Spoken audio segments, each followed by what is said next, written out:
Happy birthday. Delia, my stepmom said. Your dad and I rewrote the will. Don't make a scene. It was barely dawn in Plano, Texas. No balloons. No cake. Just Sandra's smile and my dad's silence. Brielle, my 16-year-old sister, leaned on the stairs with her phone up. Filming. Say something, she mouthed. Dad slid a manila envelope across the entry table. It's paperwork, he said. You'll get over it. I was 18. I didn't have the luxury of getting over anything anymore. Before I go on, thank you for being here with me. If this hits close to home, I'd be grateful for a like, a comment, a share, or a subscribe. I read your messages, and I truly appreciate you. I carried the envelope to the kitchen like it was fragile, poured coffee, and opened it under the buzzing fluorescent light. The first page was a photocopied will. My name had been crossed out in thick red marker. Under it, my dad had written one neat sentence: all assets to Sandra Cross and Brielle Cross. Sandra followed me in. Perfume and confidence. It's not personal, she said. Families change. Fine, I thought. Then so do daughters. I didn't scream. I didn't beg. I set the page down and walked upstairs to my room. My hands stayed steady, but my chest felt hollow, like something had finally been removed. I pulled my old laptop from the closet and logged into the trust portal my grandmother June set up years ago. She made me memorize the login like it was my social security number. When the screen loaded, the banner flashed green. Delia Harper, sole beneficiary and trustee. Authority effective today. I sat on my bed and let the quiet settle. Grandma had seen Sandra's smile long before I did. She'd watched my dad become a man who called neglect, discipline, and favoritism keeping the peace. When I was 10, she took me to her attorney and signed a trust that held the house and her brokerage accounts. Then she added the sentence that mattered. When you turn 18, you can sell without anyone's permission. I pressed call. Fisher Law. A man answered. Mr. Fisher. I said, It's Delia. I'm 18 today. He didn't sound surprised. Happy birthday. Are they pulling something? Yes. I said, I want the house sold today. 12 hours. Understood. He replied. Your authority is active. Cash buyer is best. I'll send the trustee affidavit and coordinate title. I hung up and called the investor whose flyers kept appearing in our mailbox. Rafael Soto. He answered. Delia Harper. Right. Do you still want the house on Glenhaven Drive? I asked. Absolutely. 1.2 million. I said. Cash. Close today. A pause. Then, send the title contact. I'll wire earnest money within the hour. I packed only what was mine. A photo of my mom in her nursing scrubs. Grandma's letters. My acceptance hoodie. My passport. Everything else could stay with the people who treated me like a bill.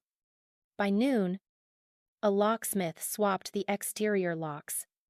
Movers hauled my boxes to a friend's garage. At 4:18 p.m., the title officer texted funds confirmed. Closing ready. That's when my dad's SUV rolled into the driveway. Sandra's heels clicked on the porch. Brielle saw the notice taped to the glass and screamed. What is that, Dad? Pounded the door. Delia. Open up. This is my house. I opened it just enough for them to see Mr. Fisher at the dining table. Briefcase open. And Raphael on a video call with escrow. Then I met my father's eyes and smiled. Not anymore. I said, Dad shoved his shoulder against the door like force could rewrite paper. Sandra's smile cracked. And for the first time, I saw fear behind her lipstick. Mr. Fisher rose.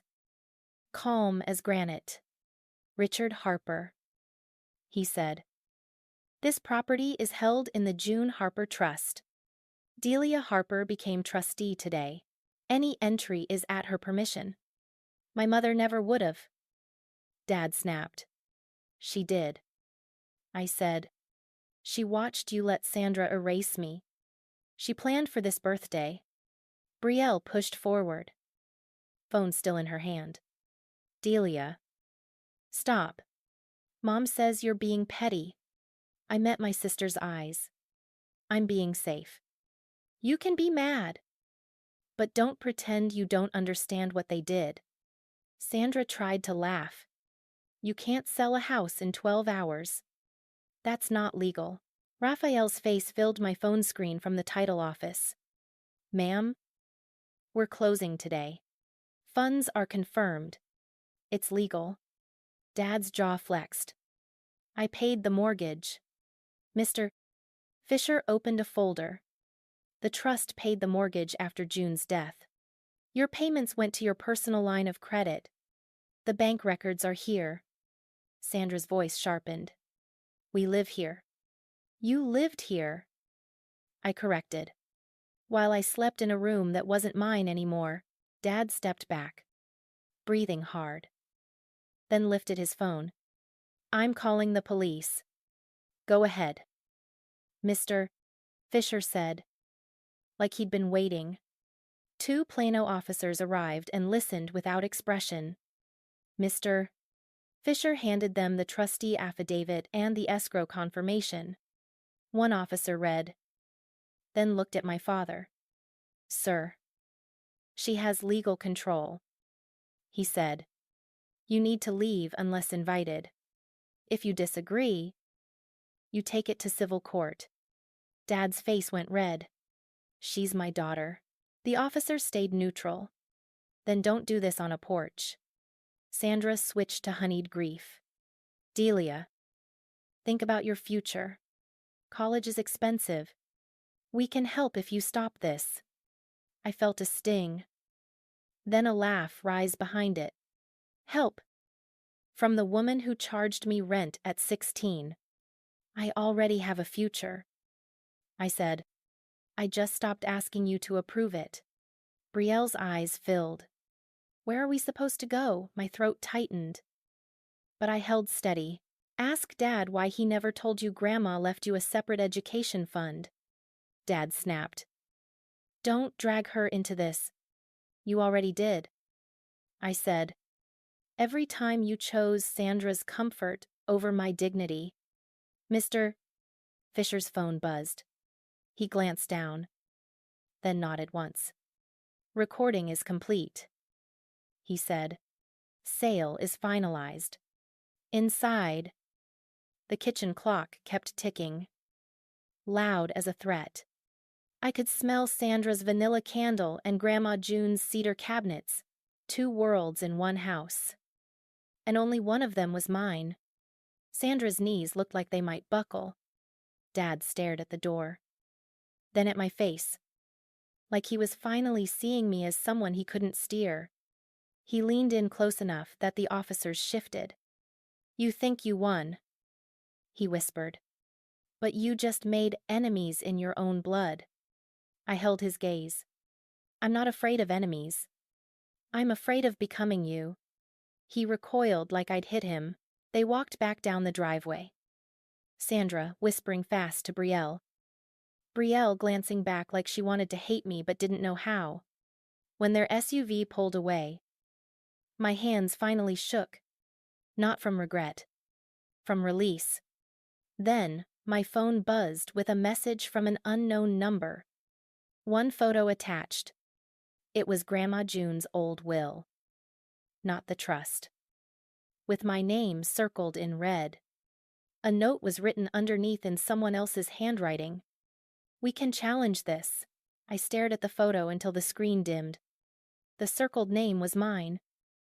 Like a target. The note said, "We can challenge this." And the number wasn't saved. "Mr." Fisher read it over my shoulder. "Don't reply," he said. "Forward it to me." I wanted to throw my phone across the room, but I forced my breath steady. Grandma June always said anger is loud. Evidence is louder. That night, I didn't sleep on Glenhaven Drive. I slept on a blow-up mattress in my best friend Tessa's spare room. My boxes stacked like a barricade. At 6:11 a.m., another message came through. This time it was a name. Aunt Lila. I hadn't seen her since Grandma's funeral. When she hugged me and whispered, "You're going to need steel." Lila wrote, "Your dad is about to file an emergency petition. Sandra hired a firm. They think you'll panic and sign a settlement. Don't." My stomach dropped. "She's family," I muttered. Mr. Fisher didn't look up from his laptop. Family files, petitions every day. By noon, we were in his conference room watching the filing arrive. Sandra requested an injunction to freeze the sale proceeds, claiming I lacked capacity and had been manipulated.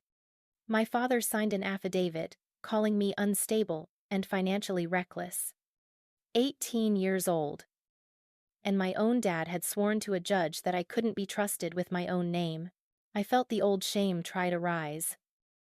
The one Sandra fed for years with sweet words and small punishments. Mr. Fisher slid a yellow pad toward me. "We answer with facts," he said. "Where were you when you signed here?" I said, "On my birthday. With you and a title officer. And you have documentation," he replied. "Trust activation. Closing confirmation. Wire receipt. Locksmith invoice. Police incident report." He spoke like he was building a fence. Post by post. Lila called that afternoon. Voice low and urgent. "Delia, I found something in June's storage unit." She said, "A letter to you. Dated. Notarized." She knew they'd try this. She emailed a PDF. Grandma's handwriting leaned across the page. "Delia, if Richard ever lets Sandra turn you into an inconvenience, sell. Don't hesitate. The trust protects you. Not them." My throat burned. I pressed my fingers to my lips so I wouldn't make noise. Then Lila added, "There's more. Sandra has been using Brielle's education account as collateral. I have statements." That explained Sandra's confidence. The way she talked like money was endless. She wasn't spending her money. She was spending my sister's future. Mr. Fisher's face hardened. "That becomes protection for Brielle," he said. "And it undercuts their responsible parents' story." The next morning we filed our response. We attached Grandma's letter, the trust documents, and the bank confirmations. We requested dismissal and sanctions for bad faith. We also filed a motion to appoint a guardian ad litem to review Brielle's financial interest. When my father got served, he called my phone for the first time in months. "Delia," he said. Voice rough. "What are you doing?" I stared at the ceiling in Tessa's spare room. "The same thing you did," I said quietly. "Choosing who matters." He inhaled like he wanted to argue. Then Sandra's voice cut in. Sharp and close to the receiver. "Hang up. She's recording." He hung up. I looked at Mr. Fisher and felt something settle in my chest. Heavy and clear. They weren't trying to bring me back. They were trying to get the money back. So I stopped thinking like a daughter and started thinking like a trustee. The hearing was set for Friday at 9:00 a.m. And Sandra arrived like she was walking into a fundraiser. Not a courtroom. She wore a cream blazer and the kind of smile that says, "I'm the victim," before anyone speaks. My dad stayed one step behind her. Eyes on the floor. I sat with Mr. Fisher at the respondent's table. Hands folded. Heart steady. The sale proceeds sat in escrow. Untouchable, unless a judge said otherwise. Sandra wanted an injunction to freeze it, claiming I was manipulated and incapable. My father wanted control for the same reason he always did. It kept him from admitting he was wrong. Judge Harlan read the filings in silence. Then she looked up at Sandra. Mrs. Cross, where is the medical evidence that the respondent lacks capacity? Sandra blinked, then laughed softly. Your Honor. She's a teenager. She's emotional. She acted impulsively. Judge Harlan didn't react. That is not a diagnosis. Sandra's attorney tried to pivot to undue influence. Mr. Fisher stood and entered the trustee affidavit, the closing confirmation, and the police incident report. The respondent executed her authority in the presence of counsel. He said, with verified identification and bank confirmation. This was legally correct. Judge Harlan turned to my father. Mr. Harper, you signed an affidavit calling your daughter unstable. When was the last time you saw her doctor? My dad swallowed. I don't know. And when was the last time you spoke to her school counselor? The judge asked. He glanced at Sandra. Then down. I haven't. The judge looked at his affidavit again. So you swore she was unstable with no professional basis. Sandra's fingers tightened around her folder. Her attorney cleared his throat. Your Honor. The parents are simply concerned about a sudden financial decision. Judge Harlan leaned back. A sudden decision on her 18th birthday. The day the trust grants her authority. That is exactly what trusts are for. My stomach loosened a fraction. Sandra's smile finally died. Then Mr. Fisher asked for something Sandra didn't expect. Your Honor.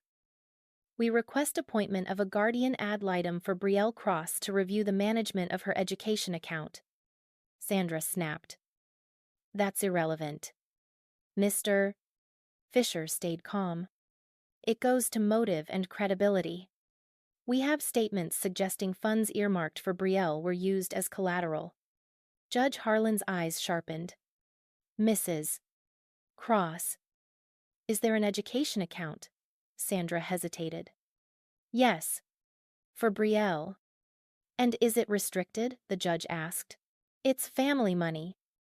Sandra said, voice rising. Judge Harlan lifted a hand. Answer the question. Sandra's face went pale. It was supposed to be.